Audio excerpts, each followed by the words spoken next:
श्री सद्गुरु महाराज की जय। सत्संग योग भाग एक, अध्याय 6। सुषुम्ना में जब योगी एक क्षण भी ठहरता है, सुषुम्ना में जब योगी आधा क्षण भी ठहरता है, सुषुम्ना में जब योगी पानी और नमक के समान मिल जाता है, और सुषुम्ना में जब योगी दूध और पानी के समान मिल जाता है, तब उसकी ग्रंथि गिरह गांठ टूट जाती है, उसके संपूर्ण संशयों का नाश हो जाता है और वह परमाकाश में मिलाकर परम गति को प्राप्त कर लेता है। हजारों वर्ष मेघ यज्ञ और सैकड़ों वाजपेयी यज्ञ सुषुम्ना ध्यान योग का 16वां भाग भी नहीं है। आकाश रूपी कमल में और ललाट के अग्रभाग में माया शक्ति विराजमान है। ललाट के मध्य भाग में नाद रूपा शक्ति विराजमान है। ललाट के दूसरे भाग नीचे भाग में बिंदुमय शक्ति विराजमान है और बिंदु के बीच में जीवात्मा सूक्ष्म रूप से विराजमान है। श्री सद्गुरु महाराज की जय। श्री सद्गुरु महाराज की जय। सत्संग सुधा विषय है, ईश्वर भजन महाभय से बचाता है। प्यारी धर्मानुरागी जनता, आप लोगों का यह सत्संग भवन है। यहाँ मैं बहुत बार आया हूँ। यहाँ आने पर मुझे बड़ी प्रसन्नता होती है। जब आप लोग मुझे यहाँ सत्संग हेतु बुलाते हैं, मैं प्रत्येक वर्ष यहाँ आता हूँ। शायद ही कोई वर्ष छूटा हो। मैं चाहता हूँ कि अपना देश यानी भारत धर्म से मजबूत हो। मुझे विश्वास है कि सत्संग के प्रचार से देश के लोग धर्म में मजबूत होंगे। इसलिए सब लोगों के लिए तथा आप लोगों के लिए सत्संग अत्यंत अपेक्षित है। इस सत्संग का लक्ष्य है कि सारी जनता का भली बना दो। जनता भली बनेगी तब आप लोग को आचरण अच्छा हो। लोगों में यह विश्वास है कि बहुत विद्या पढ़ने से लोग भले बनते हैं, परंतु बहुत विद्या पढ़ने पर भी उसकी विद्या अविद्या बन जाती है। काम क्रोधाधिक विकार जब तक उसके मन में है, तब तक विद्या अविद्या बनी रहती है। जिस विद्या से दुर्गुणों में बचा जाए, वही विद्या असली विद्या है। विद्या धर्म की रक्षा के वास्ते है। दुनिया में केवल कमाकर खाने के लिए विद्या नहीं है। अपने देश में साधु संत महात्मा हुए हैं। आवरण पवित्र होने के कारण ही वे लोग महान हुए हैं। पढ़े लिखे लोग भी अच्छे होते हैं, परंतु आचरण की पवित्रता केवल विद्या पढ़ने से ही नहीं होती। इस युग का नमूना किसी से नहीं छुपा है। असली विद्या यह है कि साधु संतों के पास आकर उनके सत्संग से अध्यात्म विद्या को ग्रहण करना।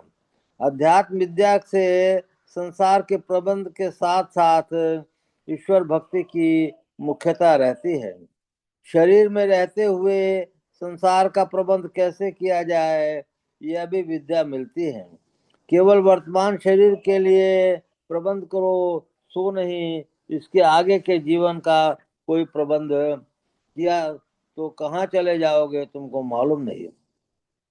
दुख में जाना कोई पसंद नहीं करता। यदि पहले इसका ख्याल नहीं किया तो शरीर छूटने के बाद भी जीवन रहता है। जिसे सुखी बनाना है, एक शरीर छूटने के बाद बहुत लंबा जीवन है जीवात्मा का। यह ज्ञान साधु संतों ने सत्संग में सिखाया जाता है। यदि आगे के जीवन का प्रबंध नहीं करते हो तो अपने को बहुत हानि करते हो। आगे का जो लंबा जीवन है उसके शुभ के लिए प्रबंध यह है कि ईश्वर का भजन करो। ईश्वर के भजन से तुमको शरीर छूटने के बाद भी सुख मिलेगा। विद्या बहुत पढ़ोगे लेकिन ईश्वर का भजन नहीं करोगे तो उतना लाभ नहीं होगा। संसार में अपने आचरण को संभाल कर चलो। ईश्वर के भजन में पाप भाव से रखने से भजन नहीं बनता। दुनिया में कमा खा कर रहने से लोग पाप पुण्य पर नहीं सोचते। इसका विचार नहीं करने वाले को आगे दुख भोगना पड़ता है। ईश्वर के भजन में ऐसी बात नहीं, उससे पाप से छूटने पड़ते हैं। इसलिए ईश्वर का भजन करो। भजन में आजकल मत करो। संत कबीर साहब ने बड़ा अच्छा कहा है। ईश्वर के भजन के लिए पहले भजन को समझो। संसार में रूप, रंग, गंध, स्पर्श और शब्द, ये 5 पदार्थ हैं। इन पांचों में से कोई ईश्वर नहीं। इन पांचों को पहचानते रहोगे तो ईश्वर का दर्शन नहीं होगा। चाहे अद्भुत या दिव्य शरीर हो या साधारण शरीर हो, सब में ये पांचों पदार्थ रहते हैं। इन पांचों का समूह जहाँ हो वहां समझो ईश्वर नहीं है। ईश्वर तो सब में है, लेकिन किसी की तरह वे नहीं होते। पंच विषयों को पहचानने के लिए पंच ज्ञानेंद्रियां हैं। इन ज्ञानेंद्रियों से जो तुम जानते हो वह ईश्वर नहीं है। ज्ञानेंद्रिया और कर्मेंद्रियों के अलावा मन, बुद्धि, चित्त, अहंकार, ये 4 अंतःकरण हैं। उन सबसे युक्त जो कुछ तुम देखते हो वह ईश्वर नहीं है।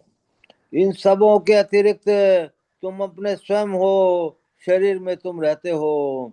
शरीर में रहते हुए तुम इससे विलक्षण हो।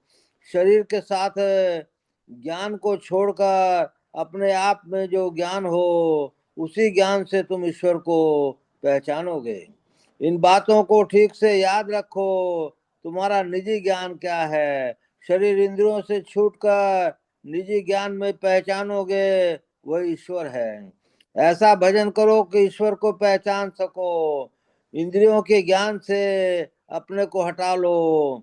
ऐसा करने से ईश्वर की ओर जाओगे। इसके लिए बाहर जाने की जरूरत नहीं, अपने अंदर जाना होगा। बाहर बाहर जाना छोड़ दो। जो अपने को अपने में समेटता है वह ईश्वर की ओर जाता है। अपने को अपने अंदर समेटो, इसी से के लिए यह सत्संग है।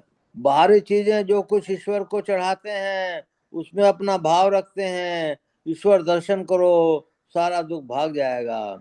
जैसे आग के नजदीक जाने से जाड़ा भाग जाता है, इसलिए ईश्वर का भजन करो।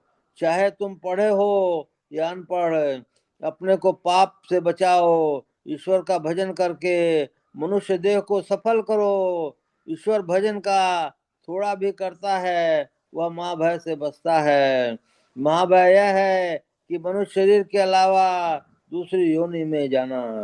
जो अपने को पापों से बचाता हुआ संसार में रहता है वह अपने को भला बनाकर रहता है। तुम्हारा रहने का घर कितना भी मजबूत हो, लेकिन वह सब दिन के लिए नहीं है। लेकिन सत्संग का घर सब दिन के लिए है, इसलिए यह घर मजबूत बन जाए। यहाँ समय समय पर बैठकर भजन करो और लोगों को बुलाकर सत्संग भी करो, जैसे मुझे बुलाकर सत्संग करते हो। श्री सद्गुरु महाराज की जय। श्री सद्गुरु महाराज की जय। मंगल मूर्ति सतगुरु मिलवे सर्वाधार। मंगलमय मंगल करण विनमो बारंबार। धन्य धन्य सद्गुरु सुखद महिमा कही न जाय।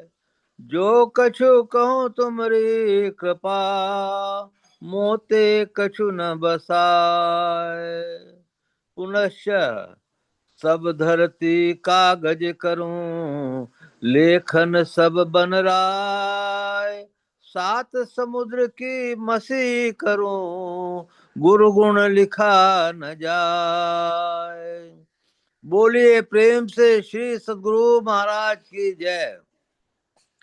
अव्यक्त रूप से विराजमान संत सद्गुरु महर्षि में ही परम जी महाराज के श्री चरणों में कोटि कोटि नमन, कोटि कोटि नमन, कोटि कोटि नमन। अव्यक्त रूप से विराजमान संत सद्गुरु महर्षि संत सेवी परम जी महाराज के श्री चरणों में कोटि कोटि नमन, कोटि कोटि नमन, कोटि कोटि नमन। उपस्थित अत्यंत भाग्यशाली सदात्माओं, आप सबको सहस्त्र सहस्त्र नमन, सहस्त्र सहस्त्र नमन, सहस्त्र सहस्त्र नमन। आज मैं कर्म योग के बारे में, फिर जो है सत्संग योग में और सत्संग सुधा, ये सब में जो पढ़ा उसके बारे में कुछ कहना चाह रहा हूँ।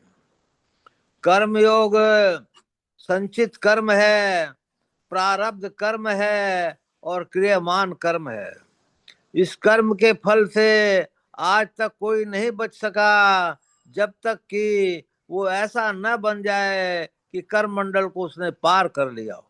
कर्म का फल भोगना मने उतना ही जरूरी है, बहुत जरूरी है, कर्म का फल भोगना पड़ेगा।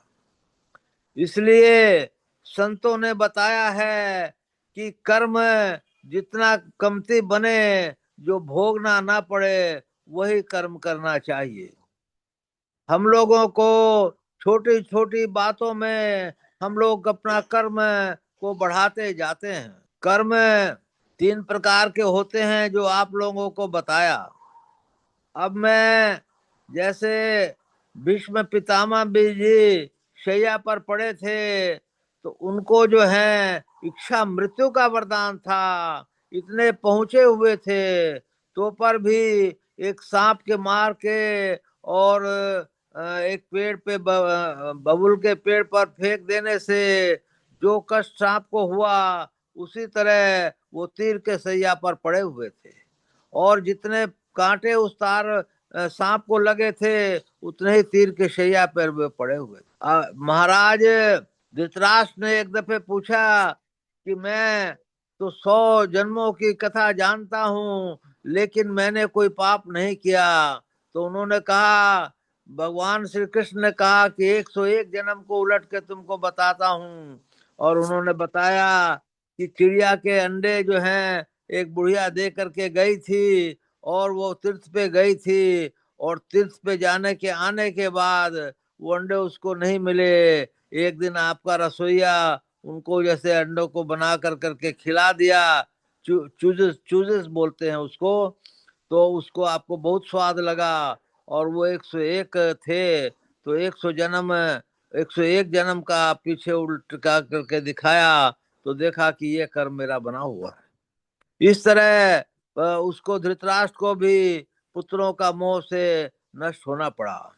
कहने का मतलब ये है, और तो और भगवान श्री राम को बाली का वध करने पर माने द्वापर युग में उसका फल भोगना पड़ा।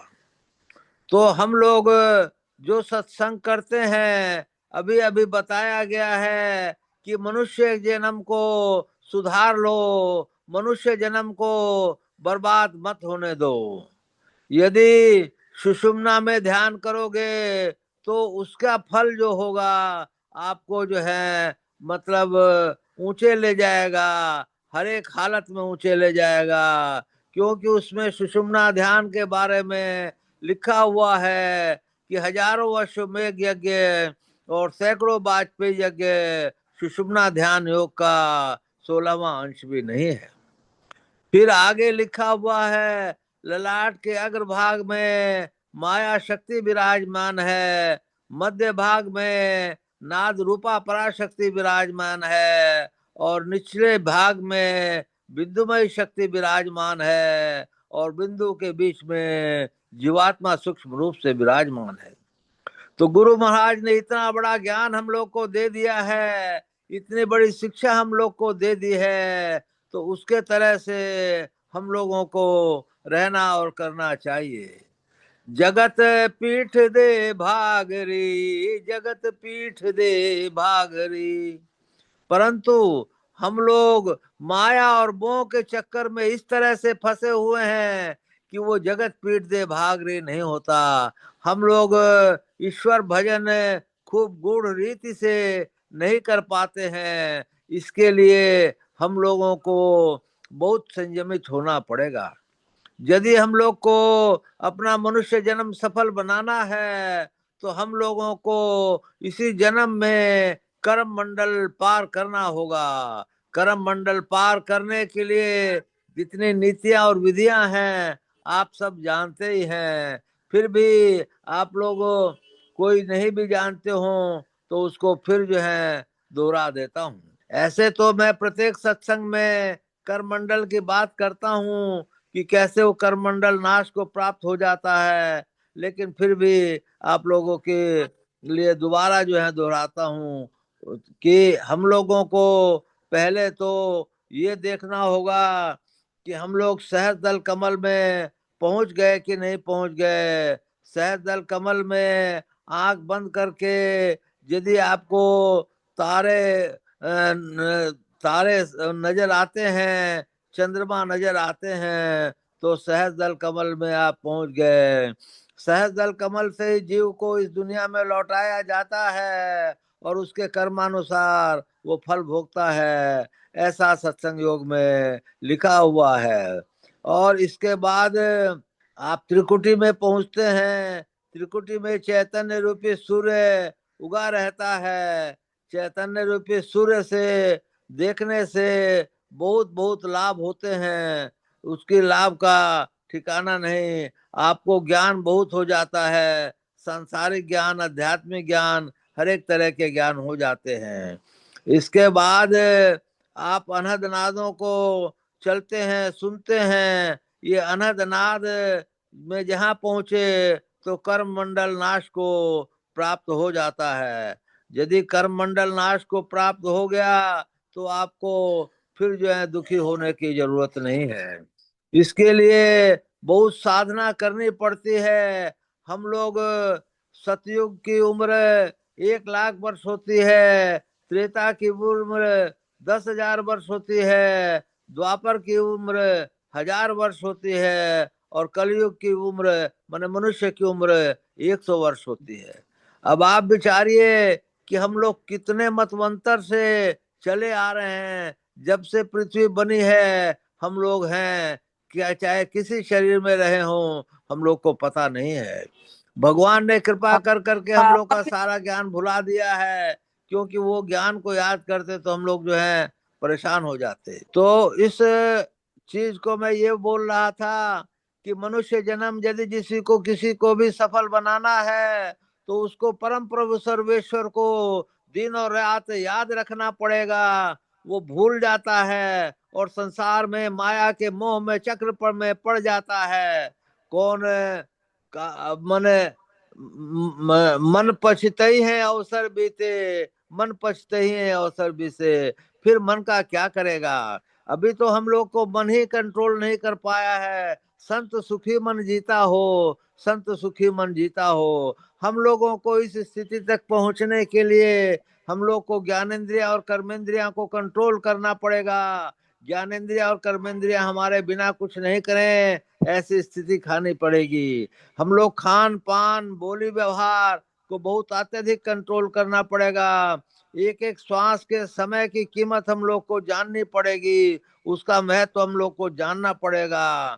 खान पान शुद्ध हो, आचार व्यवहार शुद्ध हो, पंच पापों से दूर हो, ज्ञानेंद्रिया कर्मेंद्रिया कंट्रोल हो, और दिन रात भजन में मन लगाने का प्रयत्न हो, तब गुरु महाराज क्यों नहीं सहायता करेंगे। और गुरु महाराज सहायता यदि करेंगे तो हम लोग जो हैं बिंदु में के स्थिति तक पहुंच जाएंगे, और बिंदु के बीच में जीवात्मा सूक्ष्म रूप से है, वहां भी पहुंच जाएंगे। और वहां पहुंचने के बाद हम लोग जो है सहस्त्र कमल में प्रकाश मंडल में भी पहुंचेंगे, और प्रकाश मंडल से पहुंच करके फिर शब्द मंडल में भी पहुंचेंगे, और ऐसी स्थिति हो जाएगी तो हम लोग सुख के भागी बन जाएंगे सत्संग योग के अनुसार। बोलिए प्रेम से श्री सद्गुरु महाराज की जय।